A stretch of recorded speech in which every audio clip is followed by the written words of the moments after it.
tanda-tanda kerasnya hati kita. Naudzubillahi min dzalik, jangan sampai ya jamaah. Nah ini ada berita yang aduh bikin sedih juga nih. Apa sih beritanya? Ini dia.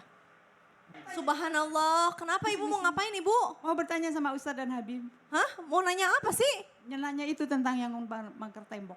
Hah? Maksudnya kenapa? Mager tembok kenapa? Ibu kesel tadi lihat itu? Ya. Sebel. Ya, Tapi kan kita nggak tahu duduk permasalahannya ibu. ya aku mengalaminya. Kamu mengalami kenapa ibu? Ibu gimana? Tetanggaku nembok rumahnya, jadi aku susah lewat. Oh sekarang ibu jadi susah lewat. Ibu rumahnya di mana? Jauh di seberang. Di seberang tuh seberang mana? Seberang Bengkulu. Kalau begitu terima kasih ya ibu. Ibu jadi tadi tuh mau nanya maksudnya gitu sama Pak Kiai sama Habib gitu loh. Pak Kiai ini kalau misalkan orang yang suka mengambil haknya orang lain itu apakah salah satu tanda-tanda kerasnya hati? Ya walaupun kalau berita tadi kita nggak tahu ya duduk permasalahannya ya.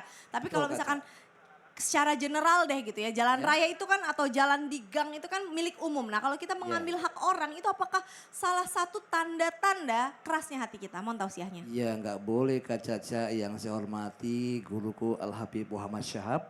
Juga Kiai Sam, ibu-ibu semuanya kumaha daramang sadayana. Damang. Alhamdulillah bahwa kalau hatinya keras itu Kak Caca, Kiai Sam bisa ambil hak orang lain. Bisa juga menghalalkan segala cara. Jadi ini hati harus diperbaiki. Ala inna fil jasadi mudghatan idza salahat salahal jasadu kullu wa idza fasadat fasadal jasadu kullu ala wahyil qalb. Jadi ketahuilah bahwa dalam tubuh manusia ini, ibu, bapak sehat semuanya. Ada segumpal darah, segumpal daging. Kalau darah itu baik, maka baik semua. Amin dong. Kalau segumpal darah itu buruk, jelek, maka hancur semuanya. Na'udzubillah min. Apa itu? Ala wahyil qalbu. Ketahuilah bahwa itu adalah hati. Luqman Hakim, ibu, pak. Jadi kalau Luqman Hakim pernah kerja di seorang majikan, katanya Luqman Hakim itu ahli hikmah ya Habib. Katanya, Luqman Hakim, kata si majikannya nih, kalau kamu ahli hikmah, nih aku berikan uang seharga 1 ekor kambing, kamu beli kambing. Lalu berikan kambing itu dagingnya yang paling bagus buat saya. Ibu mau tahu nggak? Bapak pemirsa, mohon izin, mau tahu? Dibelikan kambing oleh Luqman Hakim, kemudian si majikan minta daging yang paling bagus, Luqman Hakim memberikan daging berupa hati. Yang paling bagus hati. Dikasih lagi uang seharga kambing, beli kambing lagi, potong, kamu sembelih, bismillahirrahmanirrahim. Berikan daging itu yang paling jelek, kata yang paling buruk kepada aku. Ternyata pas dipotong, diberikan oleh Luqman Hakim kepada majikannya yang paling bagus hati. Tadi yang jelek hati, yang bagus juga hati. Kenapa? Karena hati itu bisa baik-baik semua.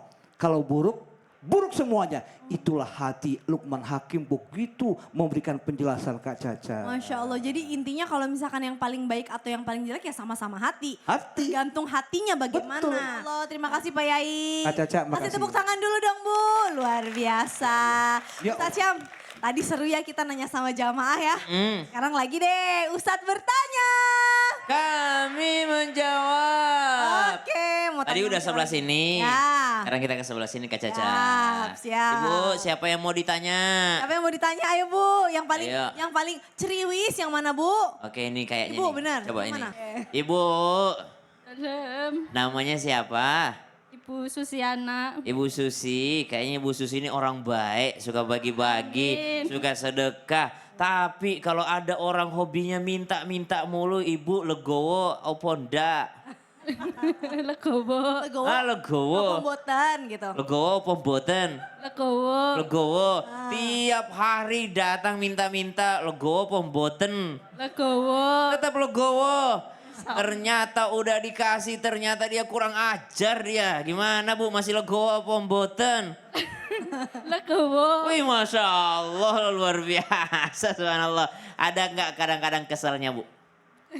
Ada. Kesel tapi tetap ngasih? Tetap ngasih? Udah dikasih ternyata orangnya tidak baik, nggak sholat, nggak apa, tetap ngasih? ngasih. Wih, baik banget ya, enak juga nih. Iya. Jadi tetangganya. Betul, baik banget berarti ya. Jadi kalau berbuat baik itu leres nopo leres Bu? Leres. Leres. Oke, matur suwun, sangat nggih. Ya, Tasya melucu ya ngomong bahasa Jawanya ya. Iya gemes ih. Hidung Makassar, ngomong Jawa. Maksudnya Maaf. gimana sih? Tadi tuh ngejelasin apa sih Ustadz? Mohon tahu sih. Sampai guru kami Muhammad, Pak Kiai, Kak Caca serta guru-guru kami dimuliakan Allah Subhanahu wa taala. Al-Qur'an surah An-Nur ayat 22. A'udzu billahi minasy syaithanir rajim. ولا يأتل أولو الفضل منكم والسعة أن يؤتوا أولي القربى والمساكين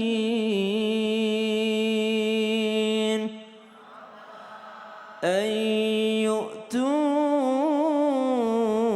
أولي القربى والمساكين والمهاجرين في سبيل الله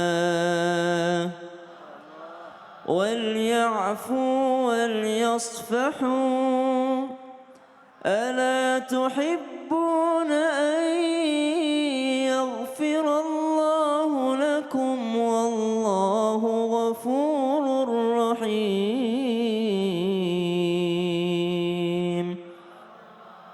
Suatu ketika Sayyiduna Abu Bakar As-Siddiq radhiyallahu anhu warda merasa ya manusiawi, kesal kepada siapa? Kepada seorang Mistah yang mana seorang ponakan, seorang keluarga, kerabat yang fakir miskin selalu dibantu sama Abu Bakar As-Siddiq radhiyallahu anhu warda. Tapi namun ketika itu beliau ini seorang yang suka dibantu sama Abu Bakar ini ternyata ikutan ngegosip, ikutan menyebarkan fitnah tentang Sayyidatina Aisyah radhiyallahu taala anha. Sehingga kata Abu Bakar, hari ini aku hentikan saja, nggak mau lagi aku bantu orang tersebut. Tapi ternyata turun ayat ini menegur Sayyidina Abu Bakar As-Siddiq untuk tetap memberikan, tetap berbuat baik kepada orang tersebut, tetap legowo, tetap ikhlas membantu orang yang kesusahan ini walaupun dia pernah melakukan kesalahan. Kenapa? Karena ternyata bersifat legowo, ikhlas, ridha itu bisa membuat hati menjadi lembut. Orang yang ridha, orang yang ikhlas, orang yang legowo, hatinya menjadi lembut. Apa buktinya?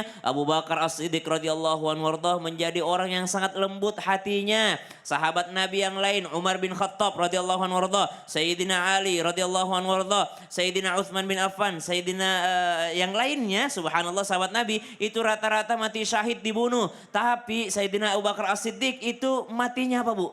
Meninggalnya wafatnya Sayyidina Abu Bakar As-Siddiq dibunuh oleh kerinduan kepada Nabi SAW. Subhanallah. 2 tahun setelah Nabi SAW wafat, Abu Bakar As-Siddiq menyusul Rasulullah SAW di hari yang sama, hari Senin. Kenapa? Karena saking rindunya kepada baginda Nabi SAW. Ini kalau bukan orang yang lembut hatinya, orang yang besar cintanya, tidak mungkin subhanallah bisa dibunuh oleh kerinduan. Tapi saking rindunya sama Rasulullah SAW, maka syahidnya Abu Bakar As-Siddiq bukan dengan pedang, tapi syahidnya Abu Bakar As-Siddiq radhiyallahu an itu karena saking lembutnya hatinya, rindunya kepada baginda Nabi besar Muhammad SAW. Salah satu tipsnya adalah legowo, ikhlas, ridha, membantu orang lain. Allahu ta'ala. Allah khair, Sama-sama. Tasya pengingatnya terima kasih, sama-sama belajar. Insya Allah abis ini praktek nggih Bu. Nah sekarang gantian nih jamaah yang pengen bertanya kepada guru-guru kita. Langsung aja kita masuk ke segmen Tanya Dong Ustadz. Kami semua tanya dong Ustaz. Ayo angkat tangannya Bu, semangat. Coba yang sebelah sini deh tuh tadi yang paling semangat nih Bu. Oke maaf. Assalamualaikum warahmatullahi wabarakatuh. Waalaikumsalam warahmatullahi wabarakatuh. Saya Ibu Susi dari Majelis Taklim Jamiah Kota Tegal. Ya mau bertanya sama siapa Bu? Izin bertanya dong Pak Habib. Ya. Habib Muhammad Sahab. Ya. Mau bertanya. Bib, jika ada seorang anak yang susah sekali menerima nasihat dari orang tuanya, apa itu merupakan tanda bahwa hati anak itu udah mulai mengeras? Keprimen gitu ya? Keprimen. Keprimen Gimana iki. itu, Bib? Gitu ya, Rika badeka maneng gitu ya. Gitu nih, anak nih nggak bisa dikasih tahu ke primen, Beb, gitu. Gitu. Angel. Waalaikumsalam warahmatullahi wabarakatuh. Wassalamualaikum warahmatullahi wabarakatuh. Terima kasih, Bu. Gimana, Bib? Mohon tausiahnya, silahkan. Baik. Anak yang tidak bisa menerima nasihat. Ditanya dulu anaknya umur berapa. Kan begitu. Betul Habib. Kalau anak umur 3 tahun, 4 tahun, 5 tahun wajar. Nah anaknya umurnya 45 tahun. Itu tadi bahasa Inggrisnya angel. Jawa Bib. Ya, Jawa. Jawa kan angel kan? Iya. Oh, Kan Inggris, Oh Bang. iya. Jadi subhanallah, kalau seorang anak yang memang dia sudah dewasa, ketika dinasehatin, kalau anak kecil memang waktunya main, anak-anak, namanya juga anak-anak. Nabi Muhammad SAW pernah terjadi dengan Anas bin Malik. Anas bin Malik tuh pernah disuruh sama Nabi beli sesuatu, tapi nggak dibelikan sama Anas bin Malik. Tapi Nabi nggak marahin dia. Nabi tetap lembut sama Anas bin Malik. Bahkan Anas bin Malik mengatakan 10 tahun aku mengikuti Nabi sekalipun aku tidak pernah ditegur marah oleh Rasul Shallallahu Alaihi Wasallam. Itu anak kecil, Bu, anak ke bocah. Bocah apa namanya? Bocah angon. Iya, kalau anak kecil apa? Angot. Bocah cilik. Cilik. Nah kalau anak sudah dewasa ini permasalahannya. Berarti kita lihat dia sholat atau tidak. Orang yang tidak sholat itu bisa keras hatinya. Tidak bisa menerima nasihat-nasihat yang bagus. Ya. Orang, lihat dia tidak berbakti kepada kedua orang tuanya. Itu bisa keras hatinya. Orang yang tidak berbakti kepada orang tua itu kalau mau dinasehati mental. Masuk kuping kanan, keluar lagi nggak masuk. Kalau masuk kuping kanan, keluar kuping kiri, masih masuk, masih lewat. Ini masuk kuping kanan, keluar lagi. Kenapa? Orang yang jauh daripada orang tuanya atau yang tidak mendengar nasihat orang tuanya. Yang ketiga, dia tidak pernah baca Quran. Tadi Mama Yaya.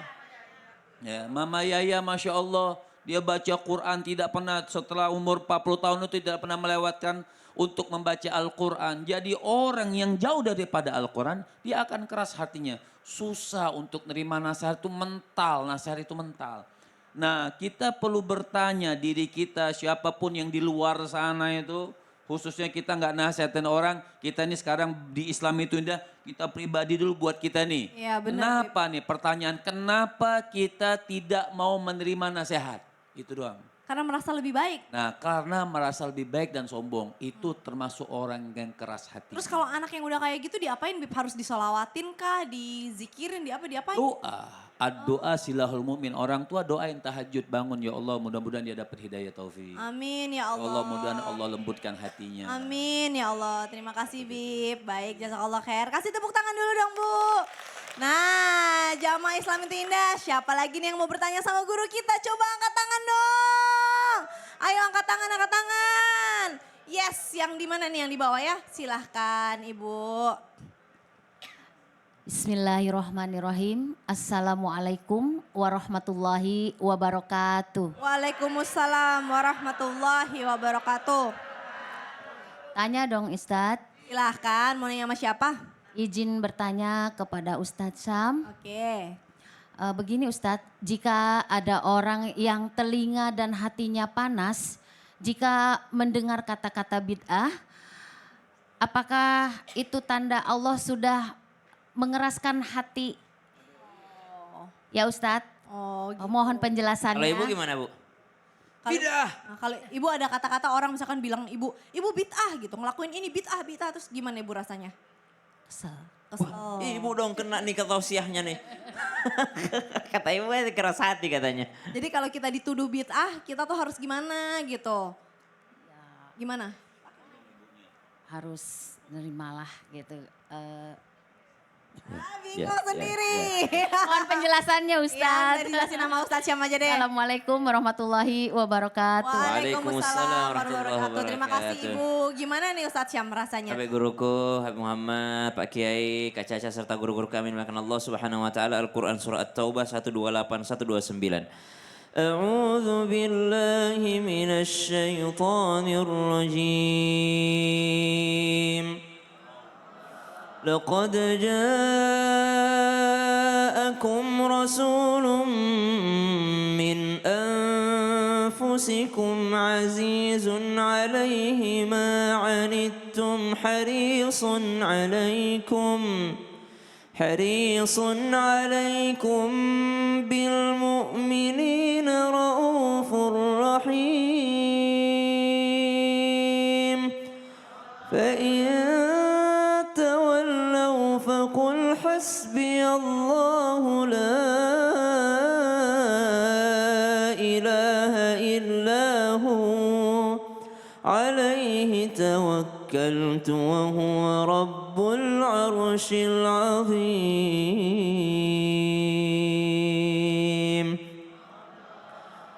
Seorang Imam Asy-Syafi'i membagi bid'ah itu ada yang mahmudah, ada yang mazmumah, ada yang baik terpuji, ada yang tidak baik. Contoh misalnya saya baca Quran pakai Quran ini, khatnya khat naskhi. Ada juga orang baca Quran pakai khatnya Utsmani. Ada juga di daerah Pakistan dia baca Quran khatnya khat rik'ah. Ada juga orang baca Quran pakai khat thuluth. Nama khatnya, nama tulisan Arabnya ini, nama tulisan indahnya ini. Ada nggak di zaman Nabi?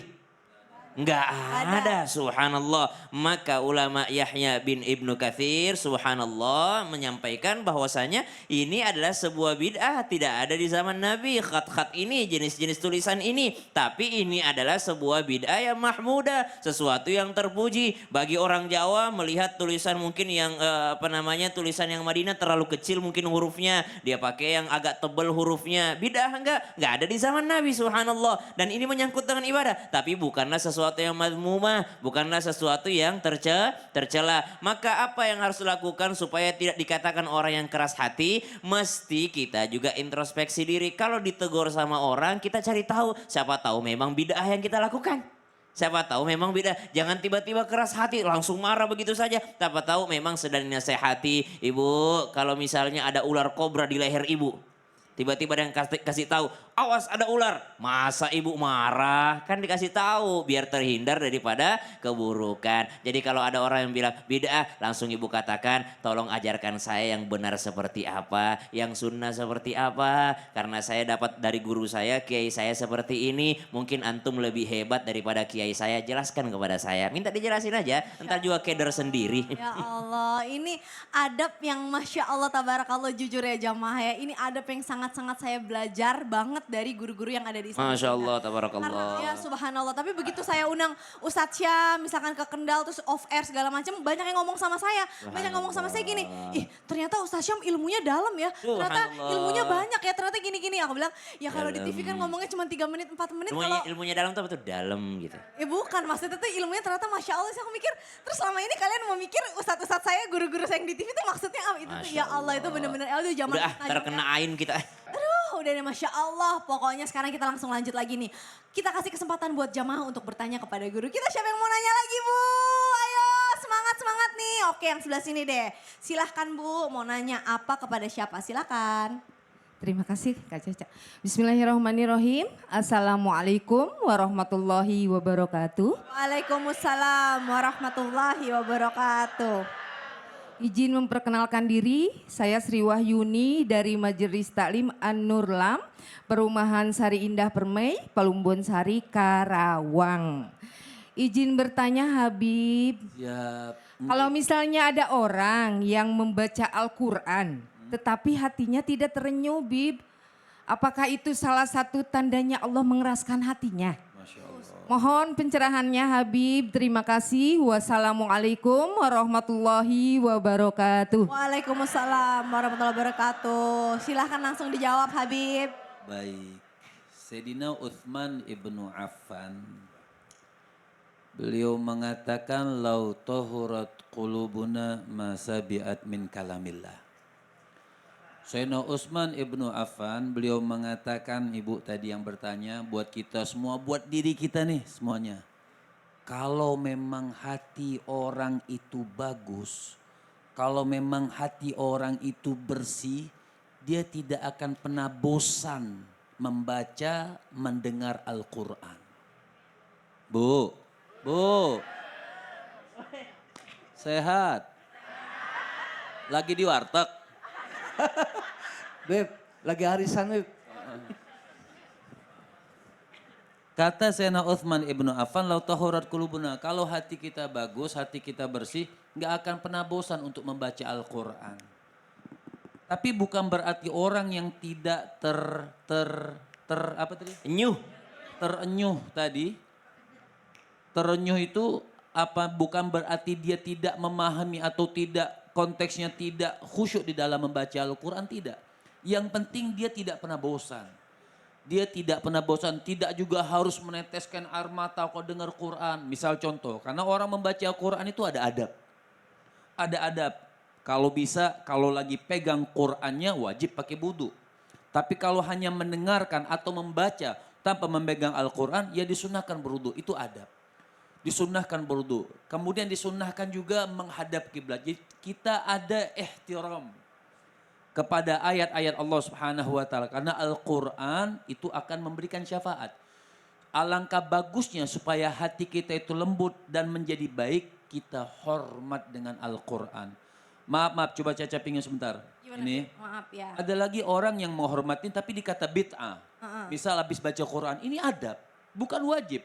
Misal habis sadaqallahu ladin cium. Oh ini nggak ada ajaran Nabi, ini bid'ah, cium Quran. Aduh repot banget ya, Iya, Bib. repot hidup. Cium Quran ini supaya apa? Cobalah kita menghormati Al-Quran, insya Allah. Dengan sebab kita menghormati Al-Quran, Allah bikin hati kita lembut. Masya Allah. Itu sebenarnya cium ya karena emang adab, karena cinta aja, karena suka aja baca surat cinta dari Allah gitu loh. Betul. Jadi jangan apa-apa di kotak-kotakin bit-bit. Istrinya dia cium. Halal istri itu dari Quran. Masya Allah, Quran? tabarakallah. Jazakallah khair, Habib. Kasih tepuk tangan dulu dong, Bu. Aduh luar biasa sekali. Habis ini kita masih akan belajar nih Jamaah Islam itu Indah. Jadi jangan kemana-mana, tetap di Islam itu Indah. Jamaah! Yeay.